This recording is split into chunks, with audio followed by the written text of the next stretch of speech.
I suspect that the sight of their warship being towed by a Federation runabout took the heart out of their fight.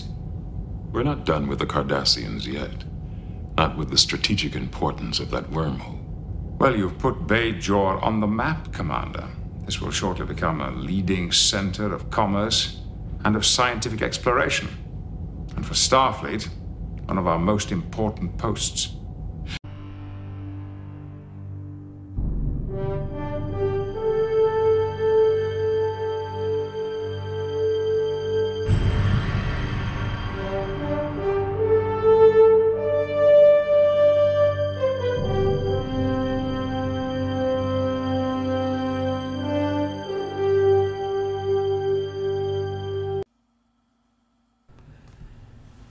Hey, welcome back to the Sloppy Modeler. This is the update number 4 of the USS Rio Grande. And I had to add this video that I took the other day of this jet going across from Lake Michigan towards Grand Rapids. First of all, it was a beautiful, clear day, not a cloud in the sky, and the contrail was pretty elaborate. You don't see a lot of contrails like this anymore. But what so impressed me is that this guy is flying, no pun intended. I've not seen a jet move across the sky that fast in a long time. I would say he's easily in the 600 to 700 mile an hour range, maybe 600 miles. I'm not sure what kind of jet it was. It was so clear you could see pretty dramatically the jet in front of the contrail, and I just couldn't pass up putting a quick video of it. Here in front of my my USS Rio Grande, which travels at faster than light. But that would have been a nice plane honor. He was trying to make time up because he was hauling. So thank you. All right. So this is the progress. All of the lights are lit.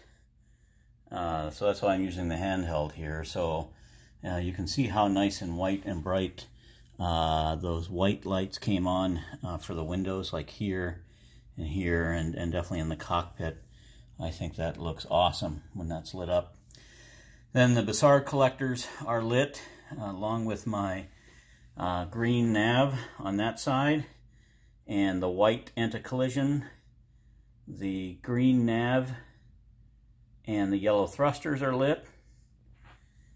The orange, and that looks fantastic, by the way. The orange is lit. The Bassard, or the chiller grills, are lit.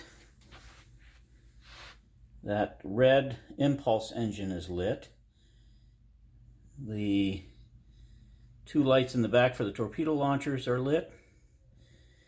My red nav light for the aft is lit, and my anti-collision for that side is lit, along with the red anti-collision. The Bassard collectors and the chiller grills are lit. And then in the front, you can see the crystal, and it's really beautiful blue in person. I'm just absolutely thrilled with that. And the two red lights are lit, and I don't, oh, yep, there's one, you can see it is lit up, and there's the other one lit up, I think. Yep, there's the other one lit up. So all of my lighting, as of July the 10th, is lit. So I'm going to let this burn in for 24 hours or so to make sure that there aren't any real problems. And then from there, we will make sure that none of the lights burn out, or none of the bulbs burn out. But for now, this has been a huge undertaking to get to this point, and I'm absolutely ecstatic that everything lit up the way it did. So we will catch you when we're putting the hull together. Good evening. At least it is here in West Michigan, July the 12th. Appreciate you stopping by for update number 4, and this will probably be a short update, and then we'll have the finale because we're getting pretty close. So I want to talk about how this went together, and what I had to do to get all the wiring, and kind of where we're at from this point, and then what my next challenge is. on the USS Rio Grande from Star Trek Deep Space Nine here on the Sloppy Modeler. So what you see is the model is now entirely lit, and I'll have a bit of a brief handheld here in a minute that will walk through that. But for the most part, Bassard collectors are both red. I've got the nav light green and green on the port side, and red on starboard. Anti-collision lights in the back and anti-collision light on the top is done. All four of the lights that go around the impulse engine crystal are red, and then the impulse engine crystal is actually lit up with this white frame around it, the blue and the light blue. It looks awesome in person. The sensor array is lit up along with the torpedo launchers in the back. Both sets of sensors are lit up. Yep, they're lit up, and both of the engines, front and back, are lit up with the orange. And then maybe for the first time that anybody's seen it, the underside is completely lit, lighting up the cockpit windows and the side windows, side in the back and across the very back in the passenger windows. So from a lighting perspective, oh, and of course the chiller grills are lit up inside and out, and that looks really good. Don't mind the tangle of wires. That's all going to go down through the supplied piece of tubing that came from Mobius, or I'm sorry, from Polar Lights on this. So that is ready to go. I have had a gloss coat put on most of it, and the decals are in where the gloss coat is gone. I've got to put the other decals on, but we'll talk about that in a minute. There's so the lights are in. The next step would be to put the hull together to close this up. So essentially what I've got at the moment, this is loose on the top, so you can see that that's not yet glued in. And so closing up this hull will be tonight's challenge. That's actually where I'm at for the next step, is to figure out how to close up the hull. And then I have never had a model that I closed up the hull secondarily and then touched up the paint. So how this scene comes together is going to be anyone's guess in the long run of how the whole model turns out. As I suspected, or as I indicated, putting this together, I had the wings, I think you saw in the last update, were in, but not the covers, and then this wasn't in. And but it just worked out really nice to have the hot lead and then the negative lead come out of each side of these pylons here. One went down into this cover, one went down into that cover, and then consequently down into the actual hull itself.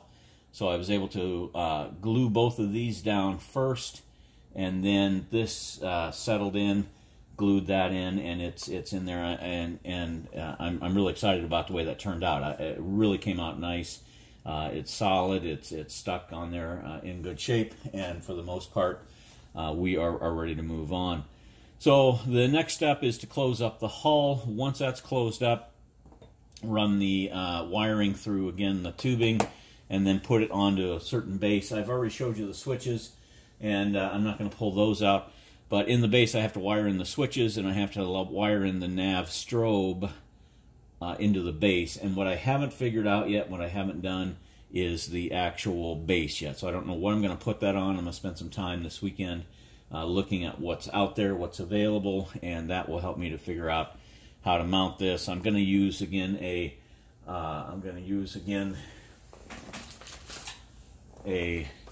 iHome USB power supply. Again, this has got almost 4,000 milliamps, so this is like 4 or 5 9-volt batteries put together in one.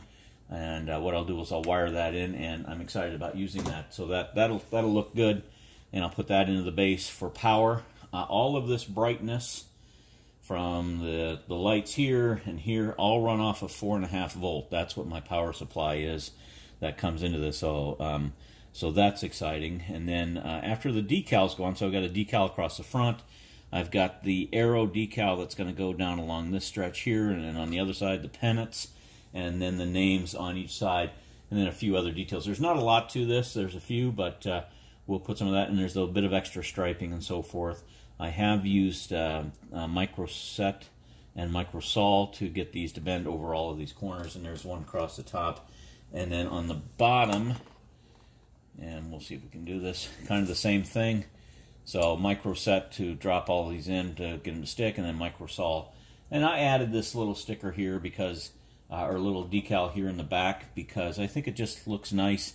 It was not there in the plan, but these are these two little tapered lines here that are on that extra decal for the bottom, and I just think it ties in the front to the back really well. In the long run, I think it looks great. I'm really exceptionally pleased with the way that this detail on whatever piece of equipment this is, whether it's engines, power, auxiliary power unit, APUs, or what that is. That turned out, for me, I really like the way that turned out. And then the matching pads here where this would sit, this pad and these three here, these three on this side, all of that turned out fantastic. I do have to touch up a little bit of the phaser arrays where that's set on some of those things, but when this is in flight, I think it's going to look. I think it's going to look pretty nice when it's all said and done, and then a few more detail painting. So, wish me luck on putting this together. Now, see, there were my lights. After I have the hull sealed up, and I'm going to do the touch-up painting. The next step would to use my brush and then to use a matte finish. And traditionally, I've used a matte finish that comes out of a can, like Krylon has a matte finish, a professional grade that is UV protected and so forth. But I find that if you're not careful with that, like these nice, smooth, flat pads now tend to crinkle under that matte coating from Krylon. So my intent is to take a matte finish spray with my airbrush and just lightly mist all this. I'm going to tape off all the glass so that it doesn't. I'm going to tape off all the glass so that it doesn't fog, especially when it's turned off, because I think it looks nice when it's just straight white. Then, after the gloss coat is on, I'm going to use the Micro Crystal Clear, which I keep in my little syringe here with the really, really, really, really, really tiny vent right there, and pipette for that piece of it. So then I'll go in and micro crystal clear all of these, and that should bring the light on some of these, especially like on the thrusters that are really recessed. It should bring that light all the way out to the edge. And then some of these pieces I'm going to gloss coat rather than just having everything finished with a dull coat. Some of these pieces I really want to gloss coat, and just like some of the different pads and some of the different colors, I want to gloss coat. So I'm going to have to figure out how to do that with taping it off, some leaving it gloss, and then doing some other stuff with the dull coat. Then this turned out really nice. I really like the sensor dome, the colors here with the tans, the blues that come in, and then the super, super, super light gray across here, and in the back, this is actually a 3-color. So this is a color, this base here is the color, I think, of the pads underneath. And then that's a light gray, and then a different gray here for this color. And then the sand color, and then this is different. This color here, sand, is different from the tan that I used on that piece. So I do have some more touch-up painting to do once this is all in. But everywhere that this came together, as far as in the base, there really aren't any light leaks where these went together. I'm not going to worry about the seams. There are some seams like clear under here, but I'm not going to worry about that from go. So for now, this is a sloppy modeler saying go enjoy building something, because this has been a challenge and a lot of fun. And I will be back with you with the second half of this update, number 4. And then after that will be the finale sometime this coming next week. So for that, we'll sign off, and I say thank you very much. Well, hello, and welcome back to the second half of Part 4 of the USS Rio Grande from Star Trek Deep Space Nine. Just been a few seconds since we last left you, but I want to talk about the progress that I just made, and where we're at, and then how we're going to bring this model across the finish line. So learning a couple of things about putting together a model that I have to deal with the seam where the light leaks are, and I'll show you that in a minute. We'll move this around a little bit, but for right now, A couple of things that just got completed. I used a dark copper for a few of these inlets, like right here, here, and here, and just a few minor little highlights. 4 across there, 4 across there, and one of those recessed versus the gold up on top. So I think that adds just a nice touch, and I just wanted to add just a little bit more detail, especially up here in the cockpit, because that was a lot of tan, and by adding just that accenting dark copper, I think that turned out pretty nice. The other items that I added in the back here, I put in this red pinstriping between the thrusters and also the red pinstriping across the top. Otherwise, it just, the red pinstriping on this ends here, and it leaves kind of the back end of it kind of naked. And I did the same thing I think you saw in the other portion of the video underneath here, where I brought that up to a point. I think it pulls the model together a little bit more succinctly than just having red pennants and so forth at the front and pinstriping and then done. Also, the registry number has been put on the front, and then also these little red dots here, or orange dots, are not red, went on at the same time. And actually, they match this orange here on that particular, on those conduits here that have been painted in. So, the next challenge, of course, was to paint up the seam. So when the seam was done, what I put into it was microcrystal clear in my little syringe here. So using microcrystal clear in my syringe, I went in and put the tiniest of tiniest seam filler in there, just like you would use caulk. And then across the bottom, these were exposed. That's been filled in. Same thing with that section and across the bottom there. Once that had dried, I then came back with the same color I used, which is the sky gray, which is XF19, which is right there. And that sky gray turned out pretty nice in the long run. So happy to have that. I'm not sure why my camera's not focusing. So anyway, that's been put into and painted around the seam. Now, one thing I did notice on this seam, that the sky gray, because it's not a gloss, looks much lighter than the one that's got the gloss coat on it. That's okay, I think, because I went ahead and painted the panels to match in the sky gray. And then I think once a dull coat goes over this, that will blend. And if not, I painted the whole panel regardless, so it gives me a nice push anyways on color at that point. Across the front, kind of the same thing, where I was able to paint in and deal with that light leak across the front and in that point. So, the light leaks around the seam are done. I did it with a brush. I'm not sure. I think next time if I do a seam like that, I would use, I've got a real fine Badger, like 0.02 micro brush that I would spray this with and hopefully have a little better result. But for the most part, I'm pretty pleased with that.